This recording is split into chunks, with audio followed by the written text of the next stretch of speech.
Como agem os hormônios na hipertrofia? Eu sou o professor Fábio Sesquim do Viajando pela Fisiologia e hoje vou responder essa pergunta para você.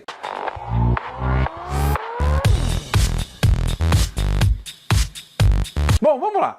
Um tema de grande interesse da galera aqui do canal, sem dúvida nenhuma, é a hipertrofia muscular. E é claro, né, a grande maioria da população que pratica algum tipo de exercício físico, seja no parque, seja na academia, seja com o personal trainer, no estúdio, a galera quer melhorar a resposta estética, ou seja, quer perder um pouco de gordura corporal e, por que não, ganhar também um pouquinho de massa muscular. E para ganhar massa muscular, obviamente que é bem mais demorado do que para emagrecer. Então a galera tem muito interesse e por isso eu resolvi responder essa pergunta hoje. Então olha que interessante. Primeiro, vamos entender o seguinte: hipertrofia é o aumento da área de secção transversa do músculo. Portanto, as suas fibras vão aumentar de tamanho, porque as suas miofibrilas vão aumentar de tamanho, e a estrutura celular do músculo esquelético, que é o sarcômero, obviamente que vai ter uma estrutura proteica também aumentada. Então, dentro desse músculo a gente pode aumentar a quantidade de proteínas estruturais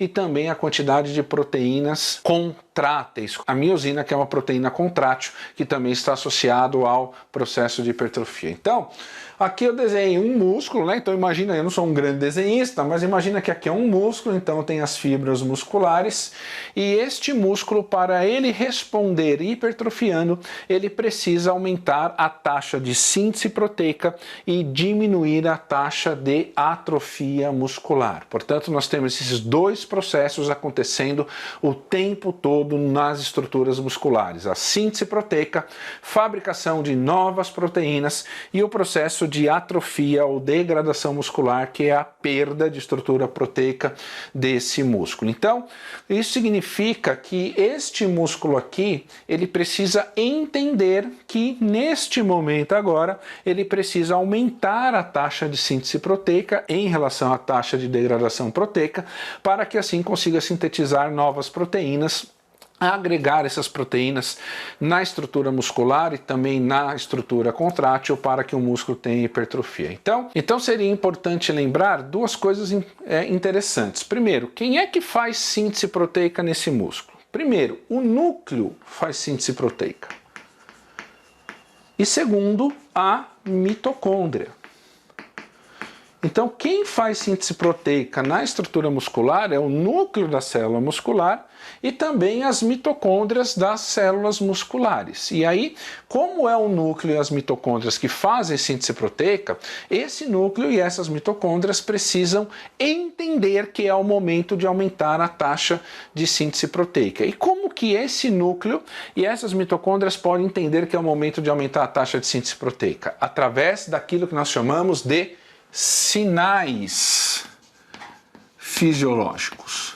Então o músculo, ele precisa de alguns sinais fisiológicos para entender que é o momento de ativar o processo de síntese proteica e, portanto, produzir novas proteínas e agregar isso em toda a estrutura muscular para o músculo aumentar de tamanho. E nós temos basicamente 4 sinais que são sinais entendíveis, que são sinais que o músculo entende que deve aumentar a taxa de síntese proteica. Primeiro sinal são os nutrientes, a oferta de nutrientes. Portanto, quando você tem oferta de carboidrato, quando você tem oferta de aminoácidos, obviamente, ligado ao processo de treinamento, então esse músculo ele entende que precisa aumentar a taxa de síntese proteica. Por isso, tão importante quanto o treino em si, obrigatoriamente é o processo nutricional que deve ser adequado. O segundo ponto é o estresse mecânico que esse músculo ele sofre durante o treinamento de força, portanto, durante a fase concêntrica, a fase excêntrica do movimento, e o estresse mecânico está ligado, obviamente, à organização das variáveis agudas de treinamento. Então, variáveis como por exemplo, quantos exercícios você faz, quantas séries por exercício, quantas repetições por exercício, o percentual da carga, a velocidade contrátil, o tempo sobre tensão, o tempo de intervalo entre séries e exercícios. Isso tudo vai definir qual é o estresse mecânico que essa estrutura muscular vai ser submetida. Então, o estresse mecânico também é uma variável que pode sinalizar o núcleo, assim como as mitocôndrias, que está no momento de aumentar a taxa de síntese proteica. Beleza?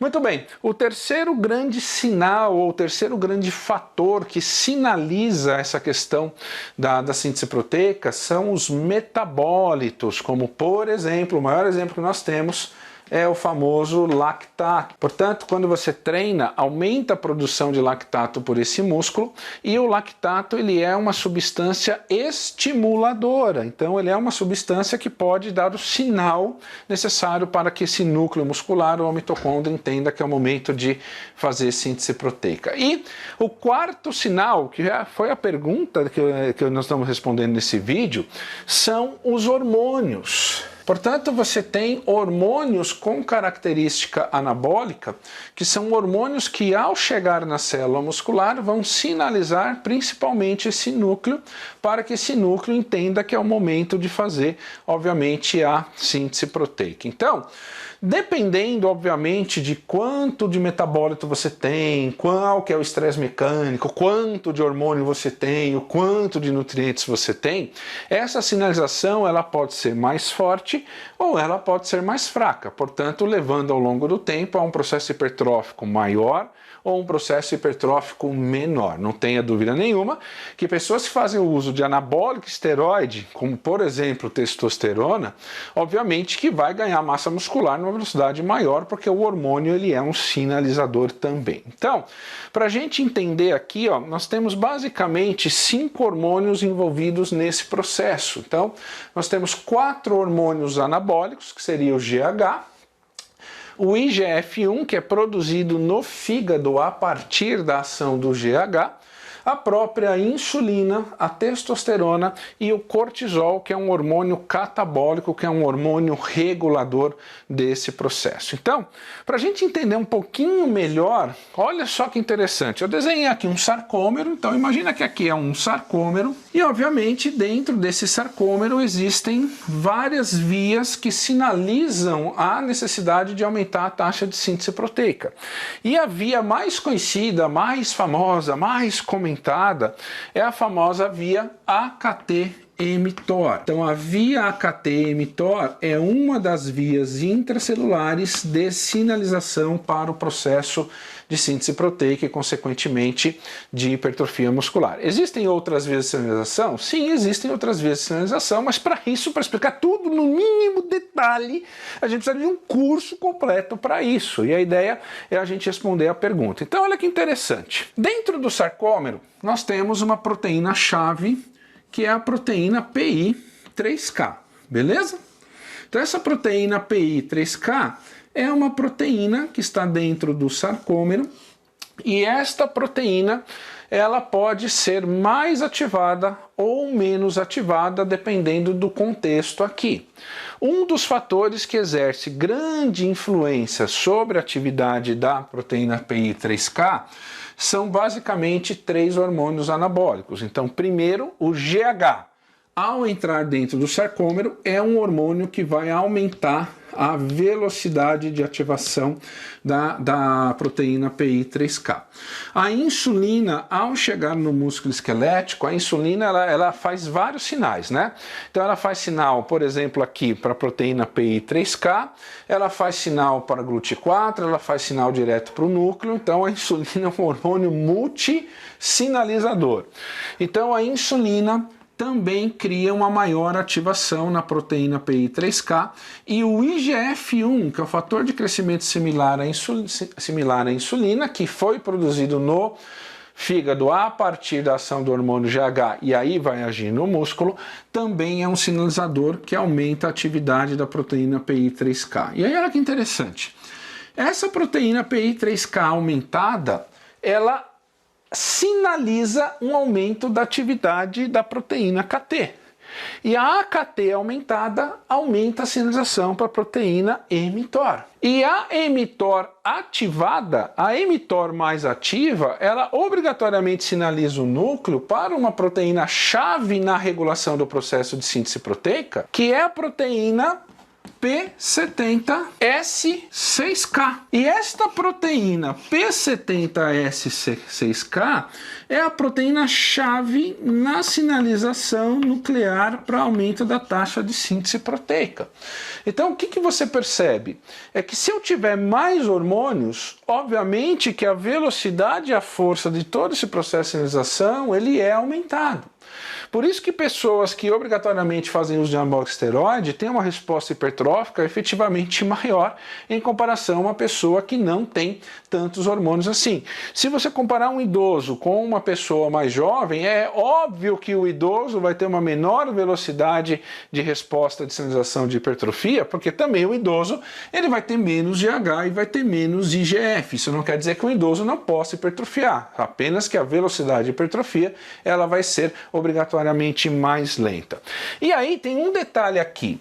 O cortisol, ele é um hormônio que quando ele está elevado aqui dentro da célula muscular, ele inibe a atividade da proteína mTOR. E a proteína mTOR mais inibida inibe a atividade da proteína P70S6K, que obrigatoriamente diminui a velocidade de síntese proteica e aumenta a velocidade de degradação proteica. Então a grande questão é a seguinte: o quanto que o treino que você prescreve para o seu aluno é capaz de estimular a ação desses hormônios aqui? Porque a gente sempre pensa no treino pensando sempre nisso aqui, ó. A gente pensa no treino pensando, qual é o estresse que vai ser submetido ao músculo e quais são a questão dos metabólitos, mas nós raramente pensamos em relação ao como que o treino vai impactar a resposta hormonal. E portanto hoje a gente sabe que treinos mais intensos e ou treinos menos intensos, porém com muito volume, são modelos que têm uma capacidade maior de estressar esses hormônios. E lembrando que a insulina vai responder obrigatoriamente à quantidade de carboidrato e não apenas a quantidade de estresse mecânico. Então, o que é importante você lembrar desse vídeo? Que o músculo tem que entender esses sinais. Quanto maior for essa sinalização, maior vai ser todo o processo aqui para estimular a síntese proteica. Quanto menor for esse processo aqui, menor ocorre dentro da célula. E os hormônios, eles são importantes dentro desse processo. E um detalhe para encerrar o vídeo. Tá vendo o cortisol? Pessoas que dormem pouco, pessoas que têm uma alimentação com uma característica mais inflamatória, pessoas que são muito estressadas, em geral, o nível de cortisol ele é elevado. E, em geral, pessoas que têm excesso de peso, o cortisol é elevado. Então imagina, o sujeito é gordinho, vai querer fazer dieta para emagrecer e ao mesmo tempo vai querer fazer musculação para hipertrofiar. Então, obrigatoriamente, nessa condição, eu posso ter um aumento adicional do cortisol que vai inibir um pouco aqui e aí eu vou ter também menos insulina por causa da dieta, então eu vou inibir um pouco mais aqui e aí eu talvez tenha também alguma alteração no IGF-1 e aí eu vou ter menos hormônios sinalizando aqui, mais hormônios sinalizando aqui e isso pode fazer com que a velocidade total de sinalização nuclear para síntese proteica seja mais baixa. Isso não quer dizer que o sujeito não vai hipertrofiar, mas quer dizer que a velocidade de ganho de massa muscular obviamente vai ser mais baixa, beleza? Entendeu? Então, gostou desse vídeo? Deixe o seu like, compartilhe, se inscreva no canal. E se você é como eu, um apaixonado pela fisiologia do exercício e gosta de fisiologia do exercício, eu estou deixando na descrição desse vídeo um link exclusivo que é do curso Masterclass Fisiologia do Exercício. Lá tem um módulo completo chamado a Fisiologia por Trás da Hipertrofia, onde eu dou muito mais detalhes sobre esse processo. Além do que, o curso é completo, você vai aprender a usar a fisiologia no seu dia a dia com os seus alunos. Esse curso vem com 2 planilhas, 3 anos de acesso ilimitado e tem um desconto especial para você que é do YouTube, beleza? Então clica no link agora e conheça agora o melhor curso de Fisiologia do Exercício do Brasil, que é o curso Masterclass Fisiologia do Exercício, beleza? Tamo junto, um grande abraço e espero que você tenha gostado desse vídeo. Tchau!